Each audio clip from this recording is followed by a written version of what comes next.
प्यारे बच्चों सत श्री अकाल। सानू पता है कि साढ़े हुण मार्च के फाइनल एग्जाम होने वाले हैं तो जो भी पेपर आने हैं वो साडी इन्हां वर्कशीटां दे विचों ही आउणगे। लगभग इन्हां विच पूरा सिलेबस है। अज असी वर्कशीट नंबर 1 जो कि चैप्टर नंबर 1 के आधारित है कर रहे हैं the elves and the shoe maker.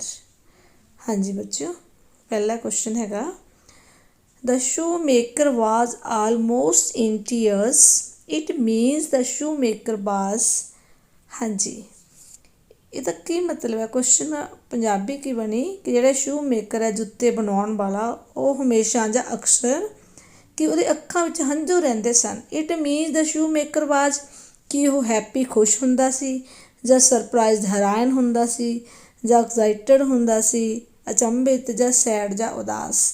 ਦੇਖੋ ਜੀ, ਜਦੋਂ ਉਹਦੇ ਅੱਖਾਂ ਦੇ ਵਿੱਚ ਹਮੇਸ਼ਾ ਹੰਝੂ ਰਹਿੰਦੇ ਹਨ, ਠੀਕ ਹੈ। ਕਈ ਵਾਰ ਬੱਚੇ ਖੁਸ਼ੀ ਦੇ ਨਾਲ ਵੀ ਹੰਝੂ ਆ ਜਾਂਦੇ ਨੇ, ਪਰ ਉਹ ਕਦੇ ਕਦੇ ਹੁੰਦੇ ਹਨ। ਜੇ ਮਤਲਬ ਹਮੇਸ਼ਾ ਹੀ ਉਹ ਬੰਦਾ ਦੁਖੀ ਰਹਿੰਦਾ ਹੈ ਤਾਂ ਕੀ ਹੋਏਗਾ? ਉਹ ਸੈਡ ਹੋਏਗਾ। ਸੈਡ ਮੈਨੇ ਉਦਾਸ, ਦੁਖੀ। ਇਸ ਕਰਕੇ ਇਹਦਾ ਆਪਸ਼ਨ ਕੀ ਹੈ? ਫਸਟ ਕੀ ਹੈ? ਸਹੀ ਆਏਗਾ। It means the shoemaker ਵਾਜ ਸੈਡ। ਇੱਥੇ ਕੀ ਆ ਜਾਏਗਾ ਬੱਚੇ? ਫਿਲਅਪ ਦੇ ਵਿੱਚ ਸੈਡ ਆ ਜਾਏਗਾ। Second question, choose the correct spellings. हाँ जी, ਅਸੀਂ ਦੱਸਣਾ ਹੈ ਵੀ ਸਹੀ ਸਪੈਲਿੰਗ ਕਿਸ ਦੇ ਨੇ। ਕਸਟਮਰ ਹੈ, ਦੇਖੋ ਇਹ ਕੀ ਹੈ? CUSTOMR। ਇਹ ਵੀ ਬੱਚੋ ਗਲਤ ਹੈ। ਤੁਸੀਂ ਦੇਖਣਾ ਇਹ ਕਸਟਮਰ ਹੋ ਗਿਆ ਤੇ ਸਭ ਤੋਂ ਸਹੀ ਕਿਹੜਾ ਹੈ? ਬਿਲਕੁਲ ਸਹੀ ਹੈ ਜਿਹੜਾ ਸੀ ਆਪਸ਼ਨ ਹੈ, ਕਸਟਮਰ। CUSTOMER customer. ਤਾਂ ਸੀ ਆਪਸ਼ਨ ਰਾਈਟ ਆਪਸ਼ਨ ਹੈ। ਥਰਡ ਹੈਗਾ ਫਾਈਂਡ ਦਾ ਔਡ ਵਨ। ਔਡ ਵਨ ਦੇਖੋ ਬੱਚੋ, ਕੋਈ ਜ਼ਰੂਰੀ ਨਹੀਂ ਵੀ ਇੱਕੋ ਨਾਲ ਦੀਆਂ ਹਰ ਵਿੱਚ ਜਿਹੜੇ ਇੱਕ ਨਾਲ ਦੇ, ਜਿਸ ਤਰ੍ਹਾਂ ਆਪਾਂ ਕਹਿ ਸਕਦੇ ਹਾਂ ਵੀ ਮੰਨ ਲਓ ਇੱਥੇ ਹੋ ਸਕਦਾ ਸਾਰੇ ਵਰਡਸ ਹੋਣ, ਪੰਛੀ ਹੋਣ, ਇੱਕ ਐਨੀਮਲ ਹੋਵੇ, ਠੀਕ ਹੈ। ਜਾਂ ਆਪਾਂ ਕਹਿ ਸਕਦੇ ਹਾਂ ਆਲ ਦਾ ਟਰੀਜ਼ ਹੋਣ, ਠੀਕ ਹੈ, ਵਿੱਚ ਗਰਾਸ ਹੋ ਜੇ, ਵੀ ਇੱਕ ਚੀਜ਼ ਅਲੱਗ ਦੀ ਹੋਵੇ। ਔਡ ਦਾ ਮਤਲਬ ਇੱਕ ਚੀਜ਼ ਵੱਖਰੀ ਹੋਵੇ, ਔਡ ਹੋਵੇ, ਉਹ ਆਪਾਂ ਦੱਸਣਾ। ਦੇਖੋ ਫਸਟ ਹੈਗਾ ਲੈਦਰ, ਚਮੜਾ ਹੁੰਦਾ ਹੈ। ਸ਼ੂਜ਼ ਜੁੱਤੇ। ਲੇਸਿਸ ਆਪਾਂ ਨੂੰ ਪਤਾ ਜਿਹੜੇ ਆਪਾਂ ਨੂੰ ਤਸਮੇ ਵੀ ਬੋਲਦੇ ਹਾਂ, ਫੀਤੇ ਵੀ ਬੋਲਦੇ ਹਾਂ। ਅਤੇ ਹੈਮਰ ਕੀ ਹੁੰਦਾ? ਜਿਸ 'ਤੇ ਉਹ ਕਹਾ ਆਪਾਂ ਕਹਿ ਸਕਦੇ ਹਾਂ ਬਣਾਉਣ ਦਾ ਹਥੌੜਾ। ਤਾਂ ਇਹ ਸਾਰੀਆਂ ਕੀ ਹੈ ਵੀ ਜੁੱਤੇ ਦੇ ਨਾਲ ਸੰਬੰਧਿਤ ਹਨ, ਠੀਕ ਹੈ। ਅਤੇ ਇਹ ਕੀ ਹੈ ਵੀ ਹੈਮਰ ਕੀ ਹੈ? ਇੱਕ ਵੱਖਰਾ, ਇੱਕ ਲੋਹੇ ਦੀ ਚੀਜ਼ ਆ ਗਈ, ਹਥੌੜਾ। ਤਾਂ ਇਸ ਕਰਕੇ ਔਡ ਹੈ ਇਹਨਾਂ ਵਿੱਚੋਂ ਅਲੱਗ ਤਰ੍ਹਾਂ ਦਾ hammer. Fourth part question, as fast is to rapid begin to. ਹਾਂਜੀ ਬੱਚੋ, ਫਾਸਟ ਦਾ ਤੇਜ਼ ਅਤੇ ਰੈਪਿਡ ਦਾ ਭਾਵ ਵੀ ਕੀ ਹੈ ਵੀ ਇਹਦਾ ਵੀ ਤੇਜ਼ ਹੈ, ਠੀਕ ਹੈ। ਤੇਜ਼ ਦੋਨਾਂ ਦਾ। ਤਾਂ ਬਿਗਿਨ ਦਾ ਭਾਵ ਹੁੰਦਾ ਸ਼ੁਰੂ ਕਰਨਾ। ਤਾਂ ਇੱਥੇ ਕੀ ਹੋਏਗਾ? ਸਟਾਰਟ ਦਾ ਮਤਲਬ ਕੀ ਹੋ ਗਿਆ? ਸ਼ੁਰੂ ਕਰਨਾ। ਦੋਨਾਂ ਦੇ ਮੀਨਿੰਗ ਸੇਮ ਹਨ ਕਿਉਂਕਿ ਫਸਟ ਪਹਿਲਾਂ ਹੁੰਦਾ, ਓਪਨ ਮੈਨੇ ਖੋਲ੍ਹਣਾ ਹੁੰਦਾ, ਅਰਲੀ ਹੁੰਦਾ ਜਲਦੀ, ਠੀਕ ਹੈ ਨਾ। ਤਾਂ ਇਸ ਕਰਕੇ ਸਟਾਰਟ ਅਤੇ ਬਿਗਿਨ ਸੇਮ ਮੀਨਿੰਗ ਹਨ। Fifth part question, choose the opposite of behind. Behind ਹੁੰਦਾ ਬੱਚੋ ਪਿੱਛੇ। Opposite of behind, choose the opposite of behind. ਅਸੀਂ ਬਿਹਾਈਂਡ ਦਾ ਆਪੋਜ਼ਿਟ ਕੀ ਹੁੰਦੇ? ਉਲਟ ਸ਼ਬਦ ਹੋਣ, ਵਿਰੋਧੀ ਸ਼ਬਦ ਹੋਣ, ਠੀਕ ਹੈ। ਆਪੋਜ਼ਿਟ ਹੁੰਦਾ ਪਿੱਛੇ, ਇਨ ਫਰੰਟ ਆਫ ਹੁੰਦਾ ਦੇ ਸਾਹਮਣੇ। ਦੇ ਬਿਲਕੁਲ ਇਹ ਸਾਹਮਣੇ ਹੋ ਗਿਆ ਅਤੇ ਇਹ ਹੋ ਗਿਆ ਪਿੱਛੇ। ਅਤੇ ਇਹਦਾ ਕੀ ਹੋ ਗਿਆ? ਵਿਰੋਧੀ ਸ਼ਬਦ ਹੋ ਗਿਆ, ਜਿਹਨੂੰ ਆਪਾਂ ਪੰਜਾਬੀ ਦੇ ਵਿੱਚ ਵਿਰੋਧੀ ਸ਼ਬਦ ਕਹਿੰਦੇ ਹਾਂ, ਇੰਗਲਿਸ਼ ਦੇ ਵਿੱਚ ਵਿਪਰੀਤ ਸ਼ਬਦ ਬੋਲਦੇ ਹਾਂ, ਅਤੇ ਇੰਗਲਿਸ਼ ਦੇ ਵਿੱਚ ਕੀ ਬੋਲਦੇ ਹਾਂ ਅਸੀਂ? ਆਪੋਜ਼ਿਟ ਬੋਲਦੇ ਹਾਂ। ਹਿੰਦੀ ਦੇ ਵਿੱਚ ਕੀ ਬੋਲਦੇ ਹਾਂ ਅਸੀਂ? ਵਿਪਰੀਤ ਸ਼ਬਦ। ਬਿਫੋਰ ਹੁੰਦਾ ਪਹਿਲਾਂ, ਅਹੈਡ ਸਾਹਮਣੇ, ਨੀਅਰ ਹੁੰਦਾ ਨੇੜੇ। ਇਸ ਕਰਕੇ ਇਨ ਫਰੰਟ ਆਫ ਹੋ ਗਿਆ ਬੱਚੋ ਸਾਹਮਣੇ, behind, in front of. Sixth question, choose the plural of woman. Woman ਦਾ ਕੀ ਹੋ ਗਿਆ ਬੱਚੋ?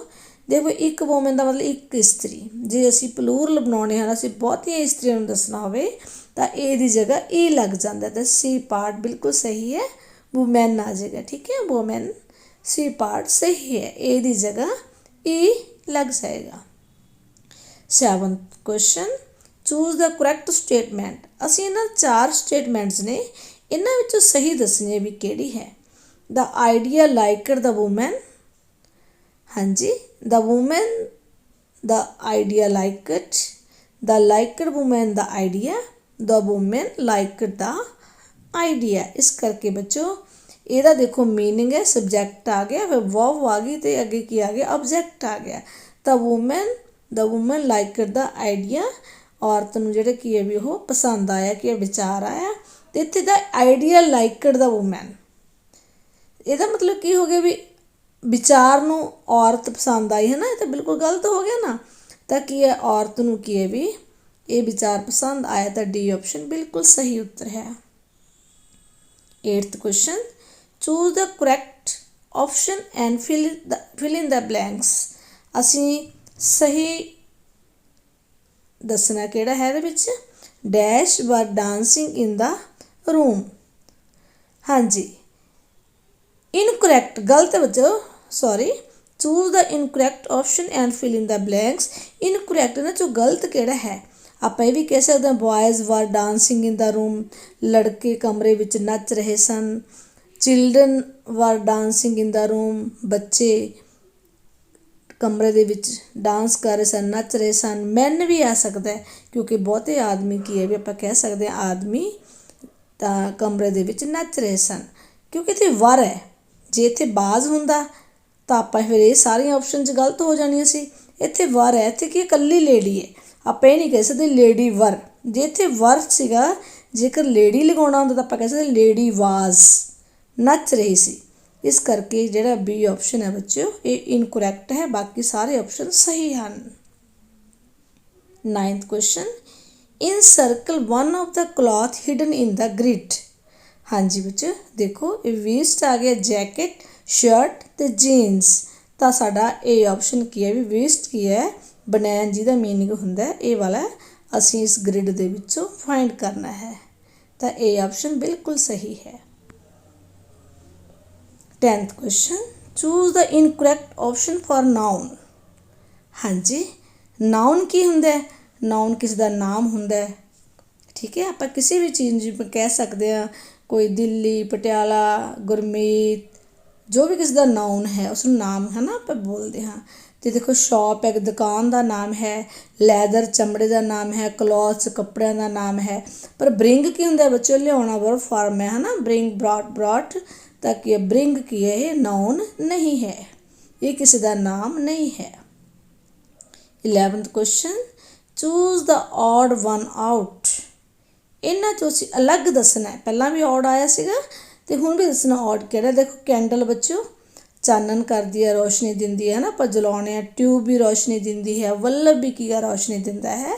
ਪਰ ਜਿਹੜੇ ਟੂਲਸ ਹੁੰਦੇ ਨੇ ਸੰਦ, ਇਹ ਸਾਨੂੰ ਕੋਈ ਰੋਸ਼ਨੀ ਨਹੀਂ ਦਿੰਦੇ। ਇਸ ਕਰਕੇ ਇਹਨਾਂ 'ਚੋਂ ਅਲੱਗ ਹੈ ਟੂਲ।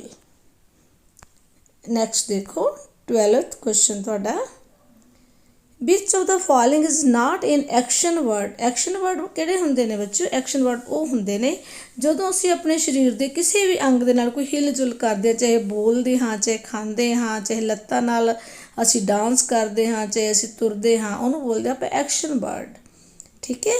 ਤਾਂ ਦੇਖੋ ਡਾਂਸਿੰਗ ਹੁੰਦਾ ਨੱਚਣਾ, ਹੈਲਪਿੰਗ ਹੁੰਦਾ ਕਿਸੇ ਦੀ ਮਦਦ ਕਰਨਾ ਹੈ ਨਾ, ਵੀਅਰਿੰਗ ਪਹਿਨਣਾ।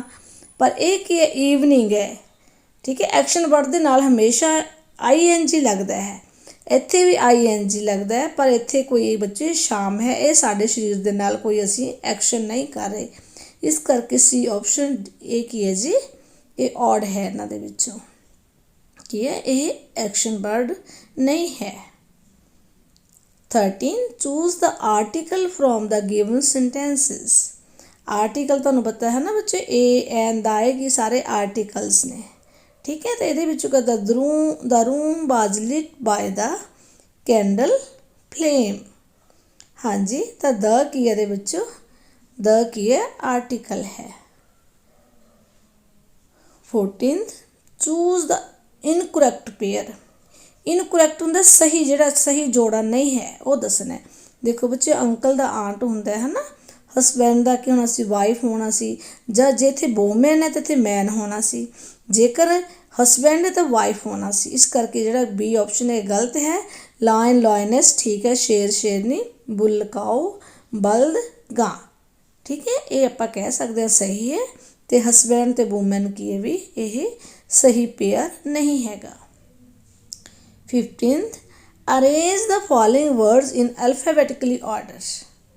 हाँ जी, अल्फाबैटिकली तुहानूं पता होना चाहिए बच्चों। जिस तरह आप पहलां देखो ए लिखते हैं, ए तो बाद बी आ गया, बी तो बाद सी आ गया, सी तो बाद डी आ गया, ई आ गया, एफ आ गया। ठीक है, नंबर वाइज ए नंबर पहले नंबर ते आउंदा, बी दूसरे नंबर ते, सी तीसरे ते आउंदा है। इस तरह हुण असीं ये देखना है भी इन्हां नूं भी असीं इदां ही लगाउणा। देखो बच्चों सारे च एस हैगा, ਜਿਹੜਾ ਪਹਿਲਾ ਅਕਸ਼ਰ ਕੀ ਹੈ ਲੈਟਰ ਹੈਗਾ ਐਸ ਐਸ ਐਸ ਤੇ ਐਸ। ਦੇਖੋ ਇਹ ਤਾਂ ਬਿਲਕੁਲ ਸਹੀ ਹੈ, ਸਾਰਿਆਂ 'ਚ ਐਸ ਹੈ। ਇਸ ਤੋਂ ਬਾਅਦ ਆਪਾਂ ਦੇਖਣਾ ਵੀ ਪਹਿਲਾਂ ਸਭ ਤੋਂ ਪਹਿਲਾਂ ਏ ਆਉਂਦਾ ਹੈ।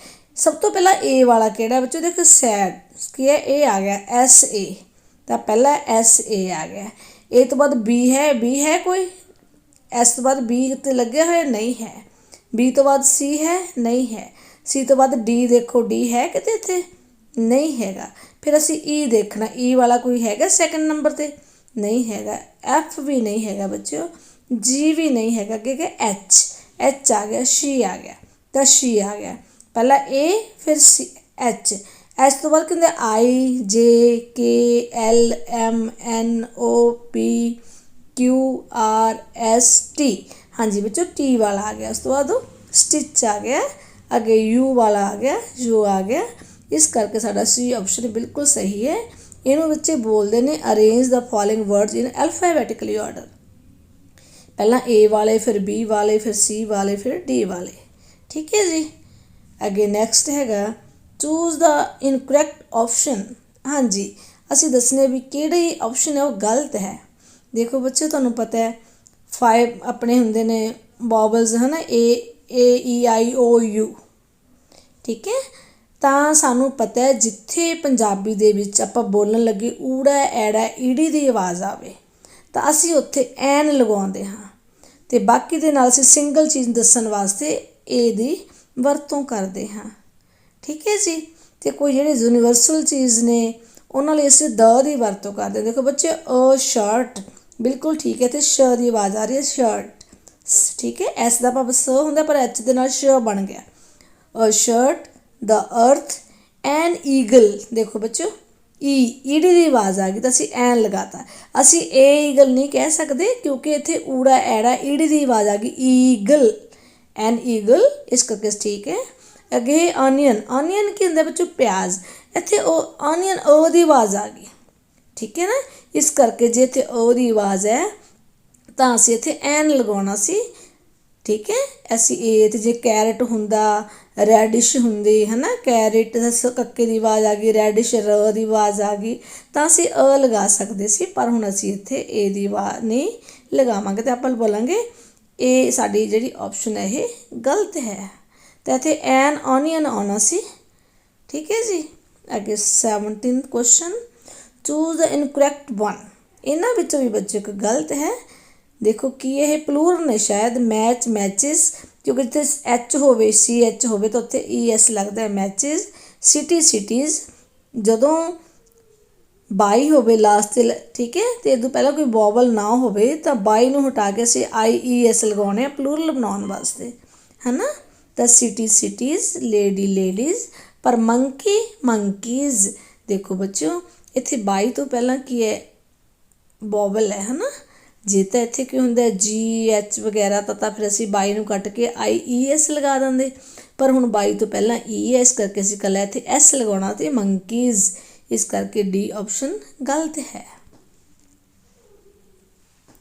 18th question read the given sentences and choose the correct picture. ਹਾਂਜੀ, it is a huge animal, it ears are too big, it has a short tail. देखो बच्चों it has a huge animal, बड़ा पशु है। Its ears are too big, इसके जड़े ਕੰਨ ਹਨ ਉਹ ਵੀ ਵੱਡੇ ਵੱਡੇ ਹਨ। It has a short tail, इसकी पूंछ की है छोटी है। देखो बच्चों सब तो बड़े ਕੰਨ किस दे ने, ईयर्स हाथी दे ने। ठीक है, बड़ा है, ह्यूज है, बड़ा भी है। तो ये जी पूछ है, पूछ तो यदि भी छोटी है पर ये ਕੰਨ नहीं ਵੱਡੇ ਹੈਗੇ। इस करके जे आप इसनूं देखिए ये ਕੰਨ तो ਵੱਡੇ हैं पर यह आप नहीं ਵੱਡਾ। इस करके सही ऑप्शन की है बच्चों डी एलीफेंट, है ना जी। तो असी की है डी आंसर साडा बिल्कुल सही है। ਇਹ ਇੱਕ ਵੱਡਾ ਪਸ਼ੂ ਹੈ, ਇਸ ਦੇ ਕੰਨ ਵੀ ਵੱਡੇ ਹਨ ਤੇ ਇਸ ਦੀ ਪੂਛ ਛੋਟੀ ਹੈ। 19 ਕੁਐਸਚਨ। ਹਾਂਜੀ 19 ਫਾਈਂਡ ਦਾ ਪ੍ਰੋਪਰ ਨਾउन। ਬੱਚੇ ਦੇਖੋ ਮੈਂ ਤੁਹਾਨੂੰ ਦੱਸ ਰਹੀ ਹਾਂ ਨਾउन ਦੋ ਤਰ੍ਹਾਂ ਦੇ ਨੇ, ਪ੍ਰੋਪਰ ਨਾउन ਹੈ ਕਾਮਨ ਨਾउन। ਕਾਮਨ ਤਾਂ ਜਿਸ ਤਰ੍ਹਾਂ ਆਪਾਂ ਕਹਿੰਦੇ ਹਾਂ ਬॉयਜ਼ ਸਾਰੇ ਲੜਕੇ, ਪਰ ਜੇ ਆਪਾਂ ਸਪੈਸ਼ਲ ਨਾਮ ਦੇਈਏ ਆਪਾਂ ਕਹਿੰਦੇ ਹਾਂ ਵੀ ਜਸ਼ਨ ਅੰਗਰੇਜ਼ ਹੈ ਨਾ, ਤਾਂ ਜੇ ਆਪਾਂ ਕਹਿ ਸਕਦੇ ਹਾਂ ਤਮੰਨਾ ਤਾਂ ਉਹ ਸਪੈਸ਼ਲ ਨਾਮ ਹੋ ਗਏ। ਚੰਡੀਗੜ੍ਹ ਜੇ ਆਪਾਂ ਕਹਿੰਦੇ ਸਾਰੇ ਸ਼ਹਿਰ ਆਲ ਦ ਸਿਟੀਜ਼, ਪਰ ਜੇ ਆਪਾਂ ਕਹੀਏ ਸਮਾਣਾ, ਪਟਿਆਲਾ, ਚੰਡੀਗੜ੍ਹ, ਲੁਧਿਆਣਾ ਤਾਂ ਉਹ ਸਪੈਸ਼ਲ ਕੀ ਆ ਗਏ, ਉਹ ਕੀ ਆ ਗਏ ਬੱਚਿਓ ਪ੍ਰੋਪਰ ਨਾउन ਆ ਗਏ। ਤਾਂ ਇਹਦੇ ਵਿੱਚ ਮਾਰਚ ਕੀ ਹੈ, ਜੇ ਤਾਂ ਟੋਟਲ ਮੰਥਸ ਆ ਜਾਂਦੇ ਫਿਰ ਤਾਂ ਆਪਾਂ ਕਾਮਨ ਨਾउन ਆ ਜਾਂਦਾ, ਪਰ ਇੱਥੇ ਸਪੈਸ਼ਲ ਇੱਕ ਮਹੀਨੇ ਦਾ ਨਾਮ ਲਿਖਿਆ ਮਾਰਚ, ਤਾਂ ਮਾਰਚ ਕੀ ਹੈ ਬੱਚਿਓ, ਇਹ ਕੀ ਹੈ ਪ੍ਰੋਪਰ ਨਾउन ਹੈ। ਠੀਕ ਹੈ ਜੀ। ਨੈਕਸਟ ਹੈਗਾ 20th last, read and answer name and date of birth. Amita 23 March 2007। Amita ਦਾ ਬੱਚੋ ਜਨਮ ਕਦੋਂ ਹੋਇਆ, 23 ਮਾਰਚ 2007 ਨੂੰ। ਅੱਛਾ ਜੀ। ਅੱਗੇ ਕਰਨਜੋਤ ਦਾ ਕਿਹੜਾ ਬਰਥਡੇ ਹੈ, 5 ਫੈਬਰਰੀ 2007, 5 ਫੈਬਰਰੀ ਹੈ ਨਾ ਜੀ। ਤਾਂ ਜਿਹੜੀ ਕਰਨਜੋਤ ਦਾ ਜਨਮ ਦਿਨ ਆ ਉਹ 5 ਫੈਬਰਰੀ 2007 ਹੈ, 2007। ਅਤੇ ਤਰੁਣਪ੍ਰੀਤ ਦਾ 17 ਨਵੰਬਰ 2006 ਅਤੇ ਗੁਰਜੋਤ ਦਾ ਜਿਹੜਾ ਬਰਥਡੇ ਹੈ 11 ਦਸੰਬਰ 2005। Whose birthday falls in second month of the year. Second month ਕਿਹੜਾ ਹੁੰਦਾ ਬੱਚਿਓ, ਜਨਵਰੀ, ਫੈਬਰਰੀ। ਤਾਂ ਫੈਬਰਰੀ ਦੇ ਵਿੱਚ ਕਿਸ ਦਾ ਜਨਮ ਦਿਨ ਆਉਂਦਾ, ਇਹ ਪੁੱਛਿਆ ਗਿਆ ਆਪਾਂ ਨੂੰ, ਤਾਂ ਕਿਸ ਦਾ ਆਉਂਦਾ, ਕਰਨਜੋਤ ਦਾ। ਤਾਂ ਸੀ ਆਪਸ਼ਨ ਕਰਨਜੋਤ ਸਾਡਾ ਬਿਲਕੁਲ ਸਹੀ ਹੈ। ਹੂਜ਼ ਹੁੰਦਾ ਕਿਸ ਦਾ ਬਰਥਡੇ ਜਨਮ ਦਿਨ, ਫਾਲਜ਼ ਆਉਂਦਾ ਹੈ ਇਨ ਸੈਕਿੰਡ ਮੰਥ ਸੈਕਿੰਡ ਮਹੀਨੇ ਵਿੱਚ, ਆਫ ਦਾ ਈਅਰ ਸਾਲ ਦਾ, ਸਾਲ ਦੇ ਦੂਸਰੇ ਮਹੀਨੇ ਦੇ ਵਿੱਚ ਕਿਸ ਦਾ ਜਨਮ ਦਿਨ ਆਉਂਦਾ ਹੈ, ਤਾਂ ਬੱਚਿਓ ਕਰਨਜੋਤ ਦਾ ਆਉਂਦਾ ਹੈ। ਇਹ ਤੁਹਾਡਾ ਸੀ ਆਪਸ਼ਨ ਬਿਲਕੁਲ ਸਹੀ ਹੈ। ਮੈਨੂੰ ਉਮੀਦ ਹੈ ਕਿ ਸਾਰੇ ਬੱਚੇ ਆਪਣੇ ਪੇਪਰਾਂ ਦੀ ਤਿਆਰੀ ਖੂਬ ਕਰਨਗੇ ਅਤੇ ਇਕੱਲੀ ਇਕੱਲੀ ਵਰਕਸ਼ੀਟ ਨੂੰ ਆਪਾਂ ਕਰਾਂਗੇ ਅਤੇ ਤੁਸੀਂ ਧਿਆਨ ਦੇ ਨਾਲ ਸਾਰੇ ਕੁਐਸਚਨ ਆਨਸਰ ਸਹੀ ਢੰਗ ਨਾਲ ਕਰਦੇ। ਠੀਕ ਹੈ ਬੱਚੋ, ਮਿਲਦੇ ਹਾਂ ਫਿਰ ਕੱਲ੍ਹ ਆਪਾਂ next. Okay bye, have a nice day.